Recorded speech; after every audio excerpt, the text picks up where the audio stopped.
Hello friends, मैं निशा गर्ग और आज मैं आपके लिए लेके आई हूँ मेवाड़ के इतिहास से संबंधित कुछ फैक्ट। मित्रों, ये फैक्ट का पार्ट 2 है और ये फैक्ट जो है बहुत ही ज़्यादा महत्वपूर्ण है। तो आइए जानते हैं इनके बारे में। तो फ्रेंड्स, आज मैं आपको बता रही हूँ राम सिंह। ये राम सिंह कौन थे मित्रों? ग्वालियर के शासक थे राम सिंह, जो कि महाराणा प्रताप के बहुत बड़े सहयोगी थे हल्दी घाटी के युद्ध में। और ये शुरू से ही महाराणा प्रताप के साथ थे जब से महाराणा प्रताप का राज तिलक हुआ। तो इन राम सिंह का मित्रों क्या रोल था हल्दी घाटी के युद्ध में? इन्होंने हल्दी घाटी के युद्ध की योजना बनाने में महाराणा प्रताप का कैसे सहयोग किया, इसके बारे में जानते हैं। तो मित्रों, ये जो राम सिंह थे, इन्होंने ही महाराणा प्रताप को सलाह दी थी कि अगर मुगल सेना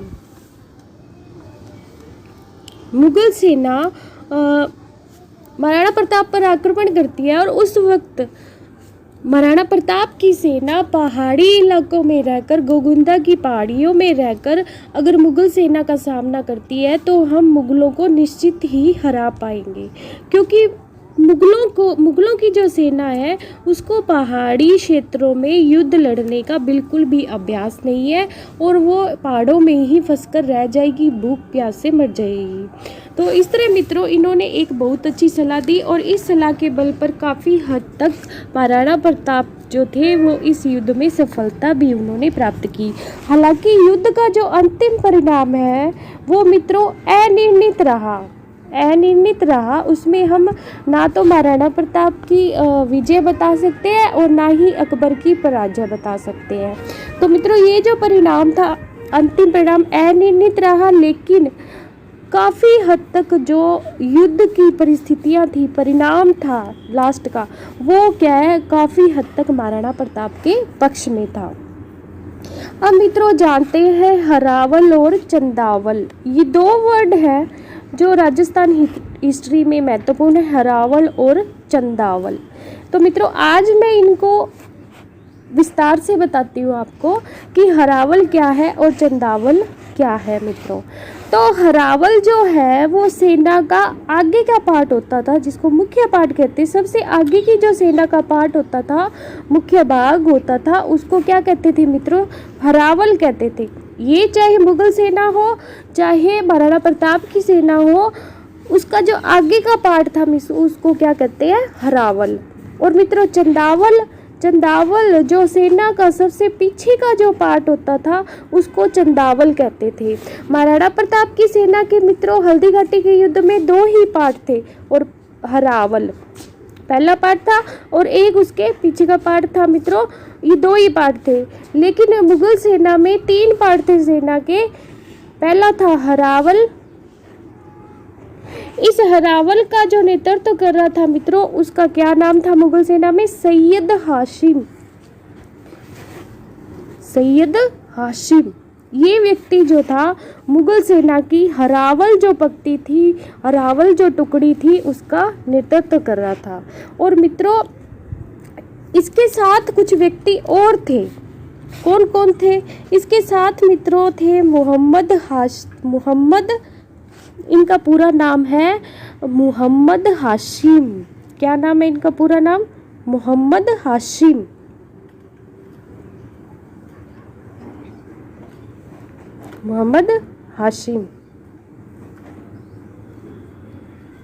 और जगन्नाथ कछवाहा।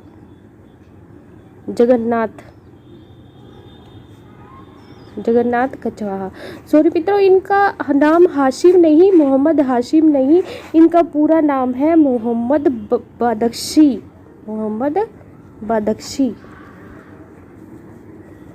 और जगन्नाथ कछवाहा और इसके साथ मित्रों आसफ खां। ये व्यक्ति जो थे ये हरावल टुकड़ी में सैयद हाशिम के साथ थे मित्रों। और महाराणा प्रताप की जो हरावल टुकड़ी थी उसमें कौन कौन व्यक्ति थे? तो मित्रों, हाकिम खां सूरी का नाम तो आप जानते ही हैं। ये एकमात्र मुस्लिम सरदार था जो महाराणा प्रताप की सेना में शामिल था, हाकिम खां सूर। तो ये भी बहुत आश्चर्य करने वाली बात है कि एकमात्र व्यक्ति था मुस्लिम जो महाराणा प्रताप की सेना में शामिल था, हाकिम खां सूर। इसके साथ थे मित्रों ग्वालियर के राम शाह, ग्वालियर के राम शाह, ये वही राम सिंह है ग्वालियर के जिनके बारे में मैंने अभी बताया आपको। इसके साथ थे पुरोहित गोपीनाथ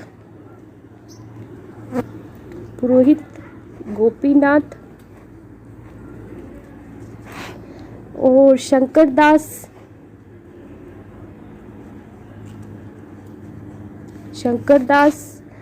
चारण। ये चारण कोई अलग से मित्रों व्यक्ति था, शंकरदास और चारण। और इसके साथ मित्रों एक पुरोहित और थे जिनका नाम था पुरोहित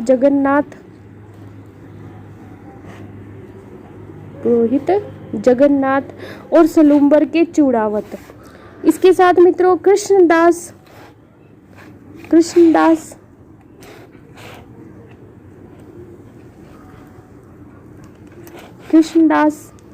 सरदारगढ़ का भीम सिंह। इसके साथ देवगढ़ का रावत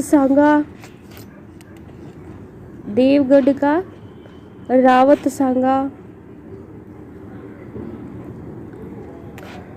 और जयमल मेड़तिया का पुत्र रामदास। जयमल मेड़तिया का पुत्र कौन था? रामदास। तो मित्रों इतने ये राजपूत जो सरदार थे वो इस हल्दी घाटी के युद्ध में महाराणा प्रताप के साथ थे। और हल्दी घाटी के युद्ध की जो हरावल पंक्ति थी सेना की, उसमें ये व्यक्ति सब जो मुख्य नेतृत्व करता था उसके साथ थे, हाकिम खां सूर के साथ थे मित्रों।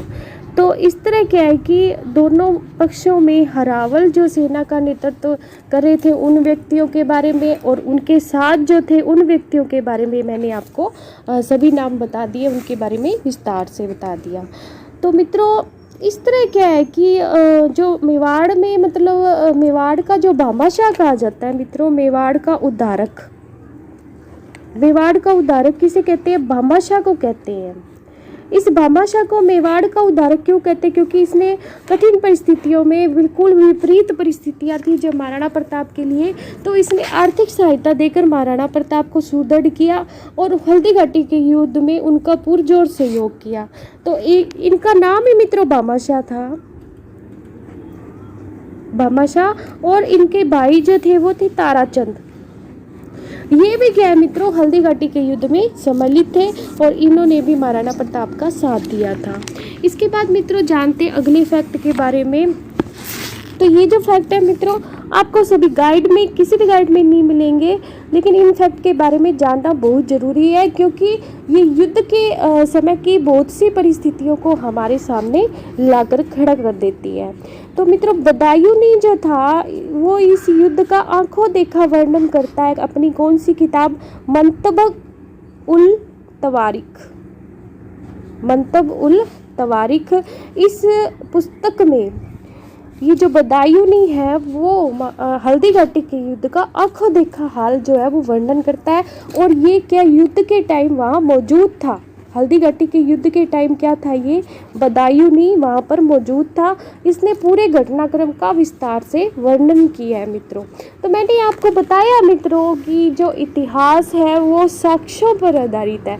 तो जो बदायूंनी की पुस्तक है मुंतब उल तवारिख वो क्या है हमारे लिए हल्दी घाटी के युद्ध का बहुत ही महत्वपूर्ण साक्ष्य है क्योंकि उसमें हल्दी घाटी के युद्ध का आंखों देखा हाल बदायूंनी ने वर्णन किया है। अब जानते हैं मित्रों कि इस युद्ध के दौरान क्या हुआ। बदायूंनी इसके बारे में हमें क्या बताता है? बदायूंनी कहता है कि पहला जो युद्ध का चरण है इसमें मुगल सेना में बुरी तरह भगदड़ मच गई। राजपूतों के आक्रमण के कारण जो मुगल की सेना जो थी उसमें भगदड़ मच गई। जो बेड़ों की तरह है वो सेना वो इधर उधर भागने लगी मित्रों। और सैयद हाशिम जो हरावल दस्ते पर नेतृत्व कर रहा था मित्रों, हरावल जो दस्ते का नेतृत्व कर रहा था वो क्या घबराकर घोड़े से गिर गया। सारी जो सेना थी वो इधर उधर भागने लगी मुगल सेना और पूरी तरह से सब जो थे तितर बितर हो गए। इस वक्त क्या होता है मित्रों, बदायूनी जो है वो आसिफ खान मतलब जो एक व्यक्ति था मुग़लों की ओर से हरावल दस्ते में, उससे पूछता है कि अब सेना जो है वो उसमें कौन राजपूत है और कौन मुस्लिम सरदार है, सेना में कौन सा जो व्यक्ति है महाराणा प्रताप की तरफ है और कौन सा जो है वो मान सिंह या अकबर की तरफ है, मुग़लों की तरफ है, यह पहचानना कठिन हो गया है। तो ये युद्ध कैसे लड़ा जाए? तो आसिफ खान नाम का व्यक्ति कहता है कि तुम तीर चलाते जाओ। इसका स्टेटमेंट सुनिए मित्रों, ये व्यक्ति कहता है कि तुम बस तीर चलाते जाओ, राजपूत किसी भी ओर का मारा जाए। क्या कहता है कि राजपूत चाहे वो मुगल सेना का हो, चाहे वह महाराणा प्रताप की सेना का हो, मारा जाए तो इससे इस्लाम का लाभ ही होगा। तो यानी कि मित्रों एक जो सांप्रदायिक भेदभाव था वो क्या है, हम इस युद्ध में हमारे सामने आता है। तो मतलब ये क्या है, पूरी तरह से जो राजपूतों के मतलब ये क्या है, चाहे वो मुगल दरबार में हो, चाहे वो राजपूत हल्दी घाटी के युद्ध में, चाहे वो महाराणा प्रताप की तरफ से हो, वो क्या है इस्लाम का शत्रु मानते थे राजपूतों को। तो ये जो बात है मित्रों, ये जो इस बात का जो जिक्र है वो बदायूनी ने किया है अपनी पुस्तक मुंतबह उल तफारिक से। इसी तरह मित्रों क्या होता है कि इस युद्ध में मुगल जो है, मुगलों के जो लड़ने की जो कारण था हल्दी घाटी का युद्ध लड़ने का, उसमें कहीं ना कहीं ये सांप्रदायिक जो भेदभाव था उसकी बू आ रही थी। अब जानते हैं हम अगले फैक्ट के बारे में। अगला जो फैक्ट है मित्रों, इसमें क्या है कि मित्र खां के बारे में आपको बताना चाहती हूँ। मित्र खां जो व्यक्ति था, जब पूरी तरह से मुगल सेना तितर बितर हो गई तो इस व्यक्ति ने चारों तरफ आगे आके ये खबर फैला दी कि बादशाह सलामत आ गए और जो मुग़ल सेना थी उसमें जोश भर गया और जोश से युद्ध करते हुए उन्होंने क्या है कि जो राजपूत सेना थी उसको खदेड़ दिया। अब जानते हैं मित्रों अगले फैक्ट के बारे में। अगला फैक्ट जो है वो ये बताता है कि मेवाड़ पर आक्रमण करने के बाद मुग़लों में ये भय था कि कहीं मुग़ल जो सेना थी उसमें ये भय था कि जब प्रताप तो युद्ध से चले जाते हैं, युद्ध भूमि से, क्योंकि